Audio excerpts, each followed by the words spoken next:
일로 오세요. 네. 야, MBC가 저기 누가 혼신해. 선배 제가 딸게요. 말하겠습니다. 한줄은 옆으로 쓰시겠습니까? 뒤에 쓰지 마시고 많이 옆으로. 됐죠. 신호가 제 생각에는 전 대표가 이렇게 생각합니다. 이혜민 후보하고 바꾸시라고. 네. 이쪽에서 이렇게 같이 오죠. 마이크 좋나? 전 대표 너무 키워서 이렇게 말씀드릴까요? 대표님 질문 짧게 말씀드리고 먼저 말씀드릴게요. 유가족분들 만나서 유가족분들이 원하는 그 사산특별법 개정 사항 얘기를 들었습니다. 그래서 어떤 부분이 필요하다는 말씀인데 요약을 하자면 그 4.3에 대한 정의, 좀 어려운 말로 정명이 필요하다.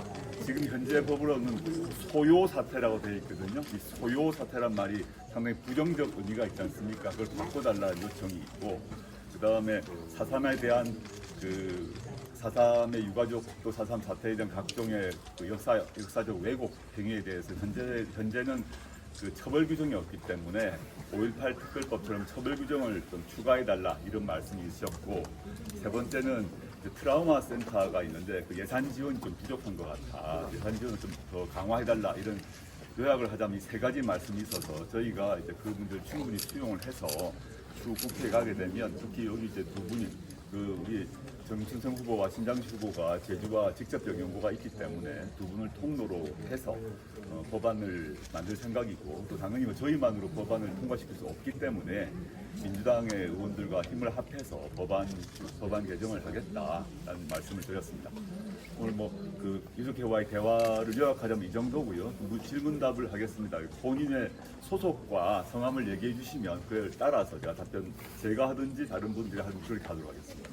대표님 먼저 하셨기 때문에. KBS 신익환 기자인데요. 네. 여튼 제주의 여러 가지 현안 가운데 어제도 이제 말씀을 하신 걸로 알고 있는데 제2공항이 여튼 찬반 이제 양측의 갈등이 좀 그렇죠. 첨예한 상황입니다. 관련해서 좀 어떤 입장이신지, 그리고 이제 국회 입성하셔서 또 어떻게 좀 이제 해결을 하시고자 하시는지 말씀을 좀 부탁드리겠습니다. 제2공항 문제는 제주도 안에서도 의견차가 아주 갈리는 것 같습니다. 제가 아는 바로는 제주 전체는 물론이고 제주의 각 지역 단위로도 조사를 검토를 해보면 제주 내의 각 지역별로 찬반이 갈리는 것 같아요. 그래서 찬성 의견은 당연히 교통 문제 등이 원활해진다는 의견이 있을 것 같고, 다른 쪽 의견 같은 경우는 제2공항 통해서 환경 파괴 문제를 우려하시는 것 같습니다. 저는 이 문제를 그 단박에 또 한 번에 해결해서는 안 된다고 생각하고 있습니다. 근데 가장 단순한 방법은 주민투표에서 끝내는 거죠. 저는 그런 방식은 절대 분란만 더 깊어지고 상호 반목만 깊어진다고 보고 있습니다. 저는 제가 어제 다른 언론 인터뷰에서도 얘기를 드렸는데, 제가 문재인 정부 청와대에 근무하면서 했던 문제 해결 방식이 하나 있는데, 당시에 월성 원자로 이거 문 닫을 거냐 아니면 재개할 거냐를 가지고 월성 지역을 중심으로, 월성만은 아닙니다만 격렬한 논쟁이 있었습니다. 근데 그 문제가 공론 논의 방식이라는 어려운 말입니다만 공론 수기 토의 방식이라는 제도를 도입을 해서 기간은 제가 정확하지 않은데 거의 한 1년 정도 논의를 한 것 같아요. 양쪽 입장이 다, 양쪽 당사자가 그대로 오고 또 제3의 시민단체도 오고 이렇게 해서 그 논의를 꾸준히 하고 난 뒤에 마지막 결과가 나왔을 때 양측 모두가 맨 처음에 극단적 대립 상태였거든요. 근데 그 공론 수기 과정을 거치고 난 뒤에 맨 마지막에는 양 당사자가 합의하고 그걸 통과하는 식으로 합의가 됐습니다. 그래서 그렇지 않고 위로부터 아래로 내리 뽑으면서 간단하게 주민들에게 투표해서 51%가 찬성했으니까 이렇게 하자. 이렇게 하게 되면 49%가 도저히 수긍 못한 상황이 발생합니다. 그래서 저는 그 이 공항 문제에 대해서 충분히 인식하고 있다. 해결 방식을 조국혁신당이 이거다, 찬성이다, 반대다 이렇게 할 수는 없다고 생각하고, 주민들 사이에 반목이 깊어지는 방식이 아니라 최종 결과에 있어서 모든 도민들이 수긍하고 내가 좀 마음에 안 들지만 이 안에는 동의할 수 있어. 그 절차를 만드는 것이 제일 중요하고, 저는 문재인 정부가 월성 원자로 문제와 관련해서 도입해서 실제 성과를 보았던 그 공론 수기 방식을 채택해야 된다. 그 문제만 일단 먼저 말씀드리겠습니다. 네네. 라인슈퍼. 아임크톤 신동기인데요. 제주도 아예 거주하고 예, 계시죠? 예. 종종 보고 있습니다. 그 어저께 제주 지역 언론사에서 그 얘기가 나오긴 했는데 아직까지 네. 중앙에는 그 대표님 얘기가 안 나왔는데 네네. 어제 이제 한동훈 위원장이 그 조국 현 시장을 가리켜서 이제 뭐 종부 종부 공단주의 정당이면서 이 그 정상화된 그 정당 체계에서는 주류 정당이 될 수 없다 이렇게 얘기를 했는데 그에 대해서 이 대표님의 어떤 뭐 반박 발언 한동훈 비대위원장이 이제 그 처음에는 조국혁신당 한동훈 비대위원장이 조국 또는 조국혁신당에 대한 발언에 변화가 있습니다. 역사를 한번 보셔야 되는데 짧지만 첫째는 한동훈 비대위원장은 조국혁신당은 또는 조국은 국회에 입성을 전혀 못할 거라고 말씀을 하셨던 것 같아요. 근데 그렇지 않을 것 같습니다. 그랬더니 두 번째 지지율이 높아지니까 두 번째 또 주장을 하신 게 뭐냐면 비례대표 관련해서 승계를 못하게 하겠다라는 얘기를 하셔서 제가 2009년에 그런 법안 위원이다라고 했더니 그 뒤로는 그 말씀을 안 하시는 것 같습니다. 드디어 세 번째가 나온 것 같아요. 세 번째가 뭐냐면 조국혁신당은 극단주의 정당이다. 극단주의 정당이란 건데 일단 극단주의란 말 쓰게 되면 제가 테러나 방화나 이런 걸 해야 될 것 같은데 저는 테러나 방화를 할 생각은 없고 그다음에 극단주의란 말을 갖고 있는 뭐 제가 아무리 봐도 극단주의처럼 생기진 않으신 것 같습니다. 뭐 그다음에 그것보다 더 중요한 것은 우리나라에서 정말 극단주의적 행태를 보이는 사람이 누군가에 대한 얘기를 꼭 반문하고 싶습니다. 그 한동훈 비대위원장이 극단이란 말을 썼을 때는 뭐 법률 문제, 사법 체계를 어긴다 이런 얘기를 막 하고 있는 것 같은데 실제 우리나라 사법 체계를 왜곡해서 자신의 범죄와 비리를 처벌되지 못하도록 또 처벌받지 않으려고 하는 집단이 누구인가를 국민 여러분께 좀 반문하고 싶습니다. 지금 그 극단주의란 말 안에 이제 들고 있는 뉘앙스로 저희가 뭐 헌법을 부정한다거나 사법 체계를 부정한다거나 이런 말들을 아마 끼워서 하고 있던데 지금 보면 당장 그 말을 한 한동훈 비대위원장부터 극단이란 말에서 제가 역으로 묻고 싶습니다. 여기 계신 국민 여러분 중에서 휴대전화 비밀번호를 27개 극단적으로 긴 휴대전화 비밀번호를 갖고 계신 분 몇 분 계세요? 27개? 없습니다. 대부분 4개, 보통 한 6개 정도 합니다. 저 오늘 오지 않으셨습니다만 저희 비례후보 중에 1번이 그 박은정 그 부장검사신데 전 부장검사신데 그분은 그 윤석열 한동훈 검찰 라인에서 그분에 대해서 감찰을 했습니다. 조사를 했습니다. 그러면서 그 박은정 후보 보고 비밀번호 풀으라 그랬어요. 박은정 후보는 자신의 비밀번호를 윤석열 검찰에게 내줬습니다. 자기 공개했어요. 떳떳하기 때문에.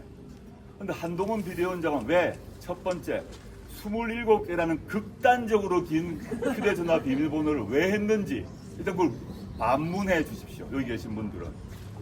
이 평범한 저는 비극단적인 비밀번호를 갖고 있어요.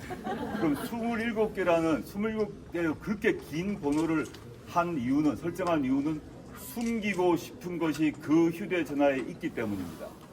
무엇을 숨기고 싶으냐? 당연히 공수처가 공모 혐의로 의심했던 손준성 검사와의 공모죠. 손준성 검사가 그 자신의 고발 사유 관련해서 고발장 초안을 정치권에 전달했을 때 그 하루 전날에 당시 한동훈 검사장은 60개의 손준성에게 보냅니다. 무엇을 보냈는지 27개라는 극단적 비밀번호를 걸고 풀지 않았기 때문에 한동훈 당시 검사장의 범죄 혐의를 우리 밝힐 수가 없는 것입니다. 이것이야말로 사법 체계를 훼손하고 우리나라 헌법 정신을 훼손하는 거죠. 저는 극단이란 말은 그런 거고 또 다른 극단 얘기하게 되면 한동훈 비대위원장이 보스로 모시고 있는 윤석열 대통령이야말로 극단주의자라고 저는 생각합니다. 왜 극단주의자냐? 극단이라는 통상적 진보 보수의 범위를 벗어난다는 겁니다. 우리나라 사회는 진보 보수 다 있어야 합니다. 진보도 있고 보수도 있죠.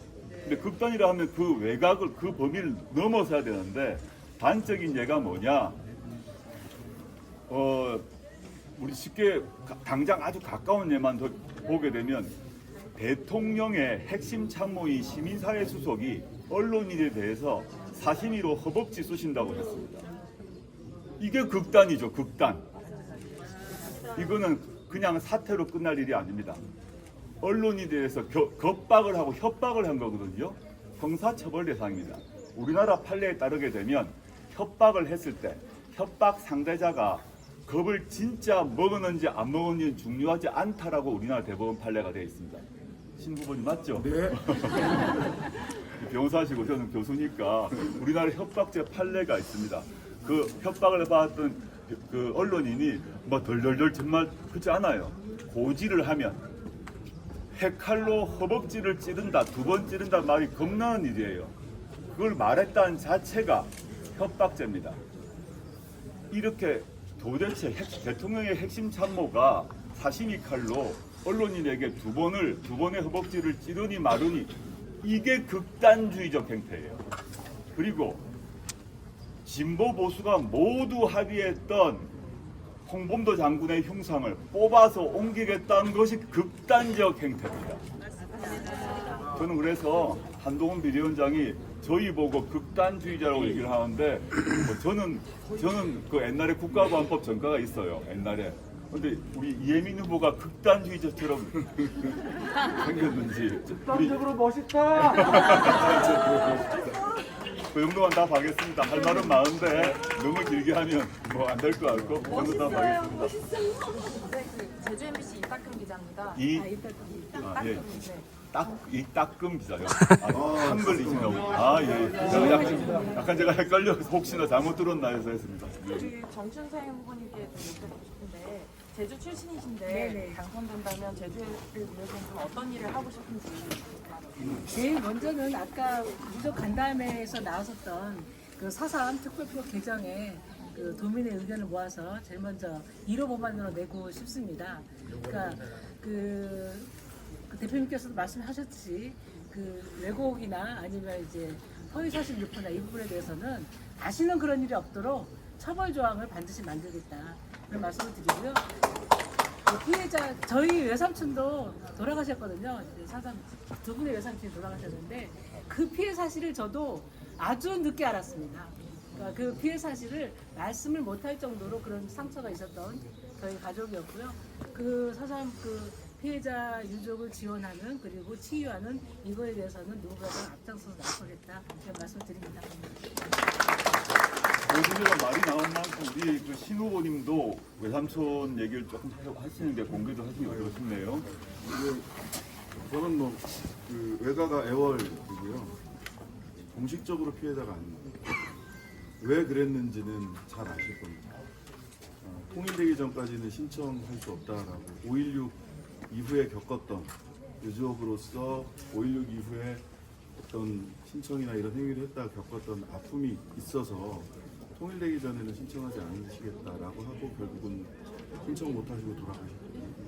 누구보다도 4.3 유족들의 아픔을 체감하고 있고 절감하고 있고 오늘 유족회 회장님 이하 유족회 회원분들께서 말씀해 주신 그 뜻을 정말 제대로 잘 새기겠다. 그리고 의정 활동을 통해서 충분히 여러분들의 마음을 위로하고 무엇보다도 제 마음을 위로받고 싶습니다. 한 가지만 더 말씀해 드리면 그 대한민국 정치를 가장 극단적인 상태로 몰고 간 분은요. 검찰공화국의 검찰 대통령이 아니라면 한동훈 비대위원장이 지금 여당의 당대표 역할을 할 수 있을까? 그러한 행태가 검찰공화국의 극단적 정치의 한 예다라고 생각을 하고요. 아까 좌파 우파 말씀을 대표께서 하셨는데요. 이념적으로 좌파나 우파가 아니라 윤석열 대통령은 대파부터 살피시라.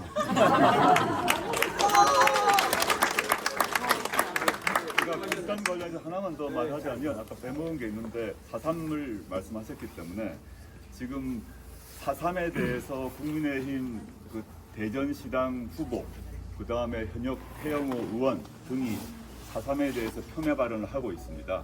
그리고 제주 시내에 그 4.3을 폄훼하는 플래카드가 걸리지 않았습니까? 그게 극단이죠.